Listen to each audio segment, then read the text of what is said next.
Sahabat SDP, area di Kota Oulu yang disebut sebagai Tori Polisi adalah sebuah area yang cukup ikonik gitu dan cukup dikenal oleh banyak orang. Dan Tori artinya pasar begitu, polisi ya polisi gitu ya. Karena memang ada satu ikon Kota Oulu yang memang berhubungan dengan polisi. Nah, nanti Anda bisa melihat. Jadi di area ini kalau musim panas biasanya mulai sekitar bulan musim semi lah, mulai bulan Mei begitu, ketika salju sudah mulai hilang gitu, maka area ini dipakai sebagai tempat-tempat berjualan. Orang jual macam-macam, jual makanan, jual buah, jual sayur dan sebagainya, sampai kira-kira bulan September, kemudian areanya kosong, tidak ada yang jual sama sekali. Nanti sekitar bulan Desember, Januari begitu disulap menjadi tempat area untuk ice skating gitu. Nah, dan diri cukup rame biasanya, sekarang tidak terlalu rame ya, karena memang masih jam 3-an gitu ya, dan bukan hari Sabtu. Kalau hari Sabtu bisa rame sekali, bisa penuh orang, apalagi pada waktu matahari cerah begitu, langit tidak berawan, suhunya di atas 20, wah itu lebih seru lagi. Nah, seperti situasinya Anda bisa melihat ada yang jual baju di belakang, ya ada bar di mana orang-orang bisa minum bir atau minum jus dan sebagainya.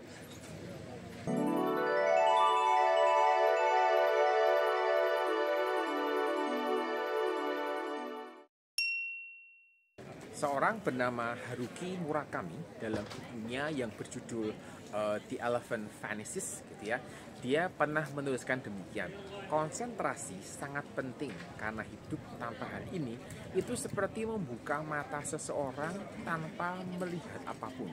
Jadi dia begitu menekankan gitu ya, pentingnya sebuah konsentrasi, dan konsentrasi sudah menjadi topik yang hangat gitu ya, pembicaraan klasik dalam dunia pendidikan, dan semua orang tahu maksudnya apa, idenya apa, kenapa itu penting begitu. Tetapi cukup jarang orang yang benar-benar peduli tentang apa yang disebut dengan konsentrasi tadi, dan itu yang akan kita bicarakan pada edisi kali ini. Perkenalkan Pak Polisi gitu ya. Ini adalah ikon yang cukup dikenal di Kota Oulu. Tadi saya menyampaikan namanya area ini adalah area bernama Tori Polisi. L-nya 2, I-nya juga 2 gitu. Kalau di luar Oulu L-nya 1, I-nya 2 begitu. Nah, dan cukup banyak gitu ya orang-orang foto di tempat ini karena memang cukup ikonik daerahnya gitu ya. Di belakang saya ada foto juga kayak demikian. Nah, topik kali ini itu menjawab pertanyaan dari Korawan. Menanyakan begini: bagaimana cara melatih fokus, terutama fokus untuk belajar? Saya mendefinisikan fokus belajar ini itu ke arah konsentrasi belajar. Yang namanya fokus itu berarti sudah terpusat gitu ya. Sama dengan kalau orang itu konsentrasi, juga terpusat pada bagian apa yang dia akan pelajari, apa yang akan dia kerjakan ya. Dan tidak mudah terganggu gitu ya karena satu dan lain hal. Ada orang yang bisa tidak peduli dengan situasi di sekitarnya, kemudian bisa mengabaikan hal-hal di luar yang terjadi. Orang mengatakan orang yang bisa fokus atau bisa konsentrasi tanpa peduli dengan situasi di sekitarnya itu biasanya orang yang tidak peduli. Saya tidak terlalu setuju dengan pendapat ini, tetapi ya setiap orang bisa punya pendapat yang berbeda. Kalau kita bicara mengenai fokus belajar, maka sebenarnya yang namanya fokus belajar itu perlu sebuah komitmen. Dan komitmen dalam belajar itu memberikan motivasi untuk belajar. Tentu saja kalau kita bicara mengenai hal ini gitu ya, maka komitmen itu mengikat seseorang untuk konsisten melakukan apapun kondisinya. Jadi ketika misalnya seseorang sudah komitmen, saya akan setiap hari bangun jam 6 pagi kira-kira demikian, maka ketika dia itu biasanya tidur jam 11, terus karena ada sesuatu mungkin dia tidurnya jam 2 pagi begitu, maka karena komitmennya itulah dia itu bisa bangun jam 6 pagi, kayak demikian. Atau mungkin telat dikit lah gitu, tapi setidaknya dia mau melakukan sesuatu karena dia merasa terikat dengan apa yang dia janjikan, apapun kondisinya, dan dia dikerjakan. Nah, sama juga dengan orang yang pacaran begitu, tetap datang ke tempat pacarnya walaupun hujan lebat. Kok bisa orang demikian? Ya karena ada yang namanya komitmen tadi gitu. Jadi komitmen ini mendorong seseorang untuk melakukan sesuatu, dan ketika orang itu punya komitmen yang cukup tinggi, maka sebenarnya dia itu punya sebuah motivasi yang mendorong dia untuk melakukan sesuatu. Kalau kita bicara mengenai kata fokus, setidaknya ada dua hal gitu ya yang lewat di otak saya, yang memang saya suka sih berhubungan dengan fisika. Jadi kalau sahabat SP yang belajar tentang fisika dan ingat masih beberapa hal terkait dengan optik, maka optik itu ada lensa atau ada cermin begitu, dan itu ada yang namanya fokus. Kemudian ketika kita bicara mengenai optik kan berhubungan dengan cahaya, dan kalau kita mengembangkan lebih luas lagi, cahaya itu juga sebuah gelombang kayak demikian karena punya panjang gelombangnya. Maka kita masuk ke teknik komunikasi, dan dalam komunikasi kita melihat bahwa juga ada yang namanya antena parabola. Antena parabola itu juga ada fokusnya gitu. Jadi fokus itu mengindikasikan gitu ya, sebuah konsentrasi, sebuah akumulasi yang cukup tinggi pada titik tertentu. Kita bisa kita bisa membakar sesuatu dengan cara memfokuskan cahaya matahari menggunakan lensa cembung gitu ya.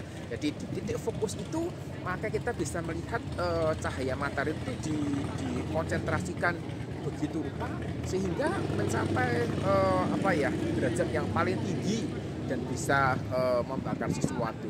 Demikian juga kalau kita bicara antena parabola, maka ada pemusatan gelombang pada fokus antenanya sehingga memudahkan proses pembacaan sinyal. Nah, ini menjadi hal-hal yang terkait. Jadi saya mendefinisikan fokus itu terkait dengan konsentrasi, karena memang ketika seseorang itu memfokuskan sesuatu, maka ada peningkatan konsentrasi di titik yang diharapkan tadi.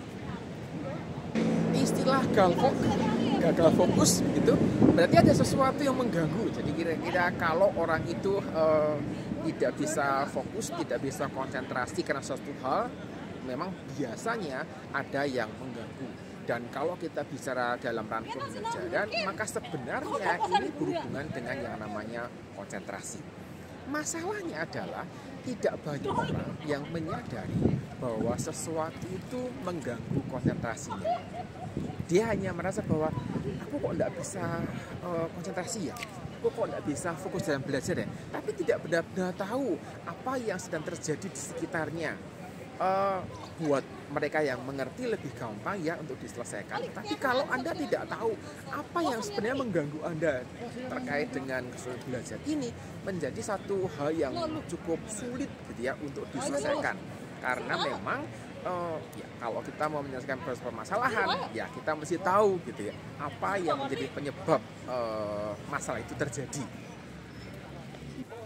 Kembali ke arah urusan tadi ya, tidak tahu gitu ya, apa yang mengganggu konsentrasinya, tidak menyadari hal apa yang membuat dia itu tidak bisa konsentrasi, tidak bisa fokus gitu ya. Kemudian kalau kita menghubungkan dengan pertanyaan tadi, bagaimana seseorang bisa melatih untuk fokus gitu ya. Kalau orang itu tidak tahu gitu ya, tidak tahu apa sebenarnya yang sedang mengganggu fokus belajarnya, apa yang sedang mengganggu konsentrasi belajarnya, sehingga ya kembali lagi kalau tidak tahu apa yang mengganggu, terus bagaimana melatihnya, kira-kira demikian. Sama seperti orang saya pingin misalnya berlatih bangun pagi gitu ya. Tapi dia tidak pernah tahu apa yang mengganggu dia untuk tidak bangun pagi misalnya. Nah, ini harus diketahui sumbernya.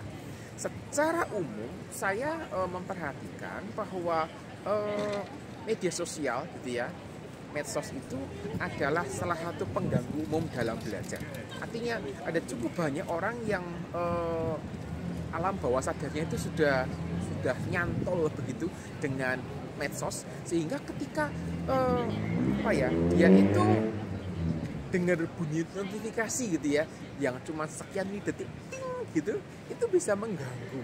Dan bahkan ketika bunyi itu muncul dari smartphone-nya orang lain yang kebetulan bunyinya sama, itu bisa mengganggu gitu ya, bahkan bukan punya dia gitu. Dan buat orang-orang yang demikian ini kadang mematikan bunyi smartphone ini itu tidak benar-benar obat yang manjur gitu ya, atau bisa menolong seseorang untuk bisa fokus. Mematikan HP gitu ya secara total itu juga bukan solusi yang terbaik buat beberapa orang. Saya melihat bahwa jika ini terjadi, kemungkinan besar Anda itu sudah kecanduan medsos. Ya karena ada perasaan takut ketinggalan update, takut dianggap tidak peduli dengan status temannya, takut ketinggalan berita terbaru tadi tidak update, atau takut menjadi orang yang kedua gitu ya, karena pengennya jadi orang yang pertama yang tahu tentang isu tertentu di antara circle pertemanannya. Hal-hal ini mendorong banyak orang merasa takut, merasa khawatir kalau dia itu tidak sering memeriksa status medsosnya.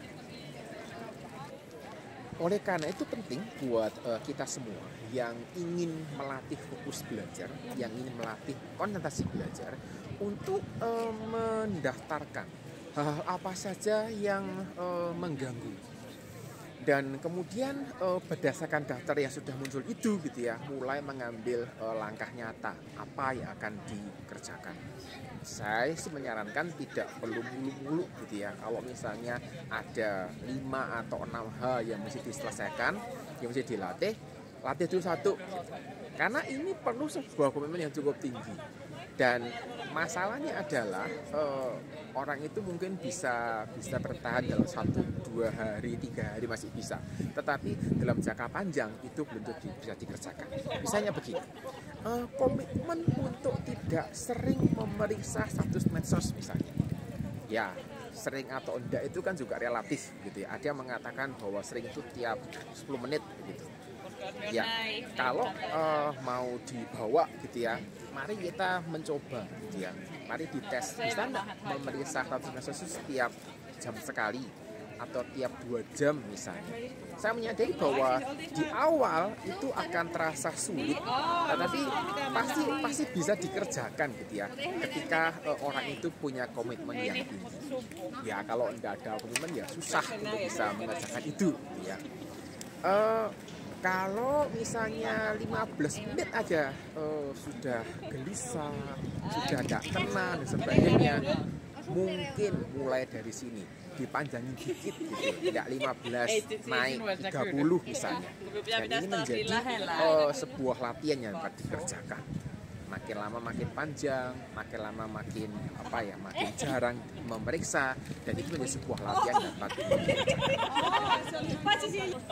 Ada orang yang terganggu gitu ya, ketika keberadaan orang di sekitarnya itu misalnya lewat aja gitu ya.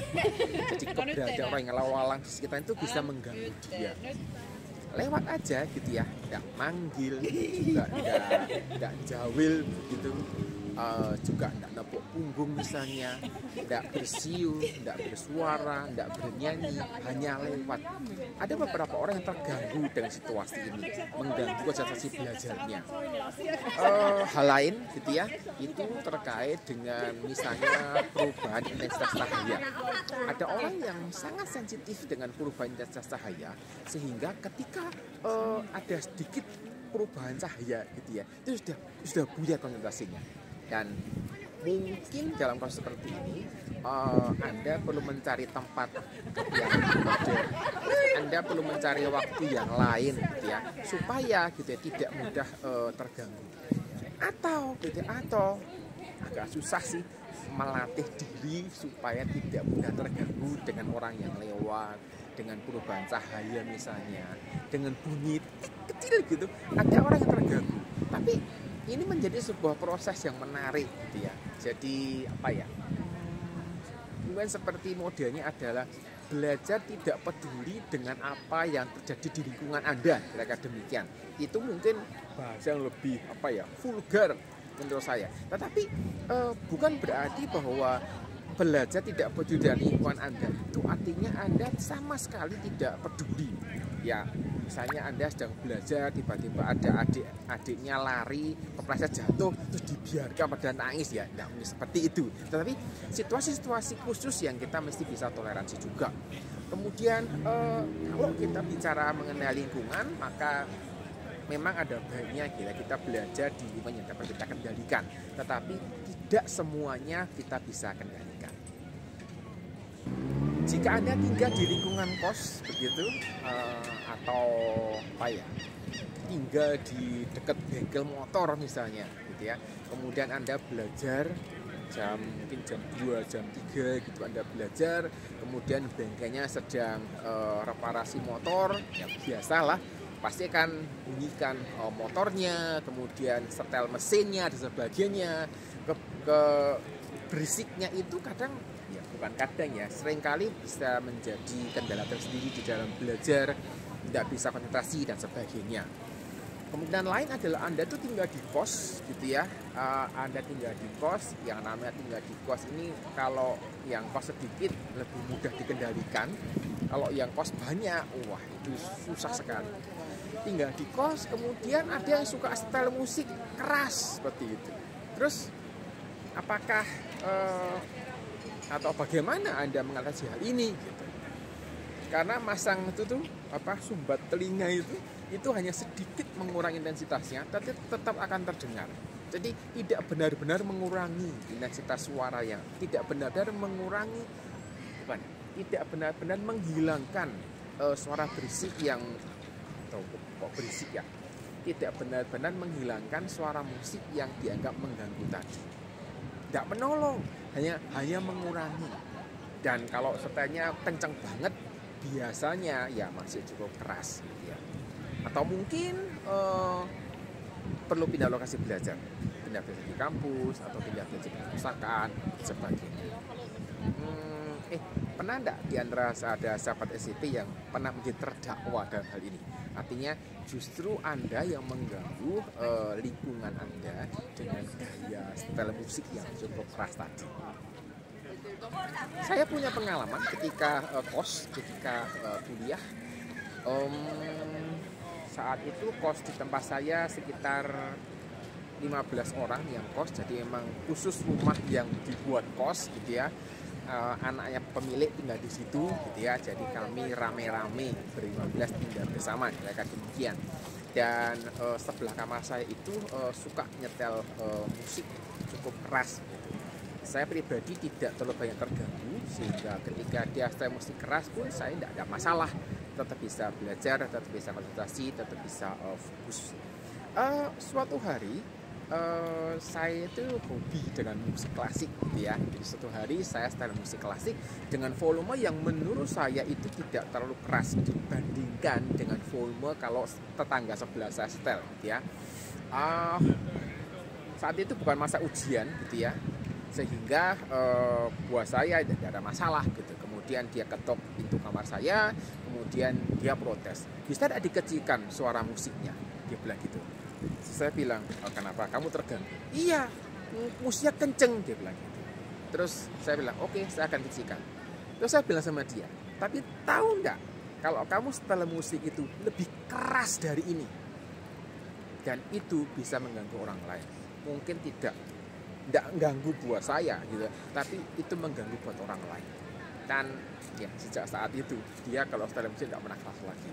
Mungkin dia belum pernah pada posisi dia menjadi terdakwanya karena orang tidak bicara sama dia. Tetapi pada waktu dibalik situasinya dan dia menyadari itu, biasanya orang mulai menyadari bahwa ada hal yang harus dikerjakan.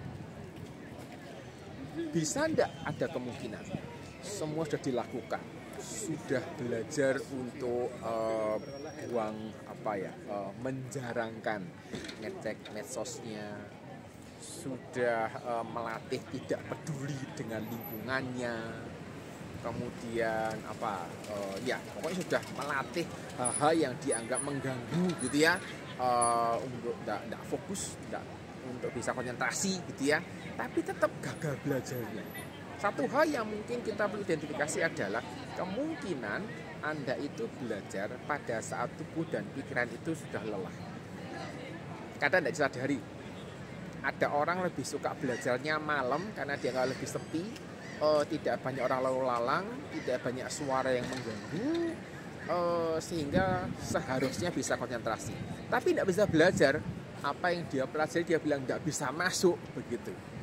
Ternyata kondisi tubuh dan pikirannya itu tidak bisa diajak kompromi karena sudah lelah sekali seharian beraktivitas, dan artinya dia itu sudah tidak pada kondisi tidak siap untuk belajar. Jadi hal demikian perlu dibiasakan baik-baik gitu ya. Saya menyadari bahwa motivasi membuat seseorang itu punya semangat belajar, tetapi kita mesti belajar dengan bijak, karena belajar yang baik adalah belajar yang juga perlu beristirahat. Saya kira itu dulu yang saya sampaikan pada edisi kali ini gitu ya. Di depan Pak Polisi yang menjaga area yang namanya Tori Polisi ini, saya mengakhiri materi hari ini dan semoga bisa bermanfaat bagi semua. Sampai jumpa.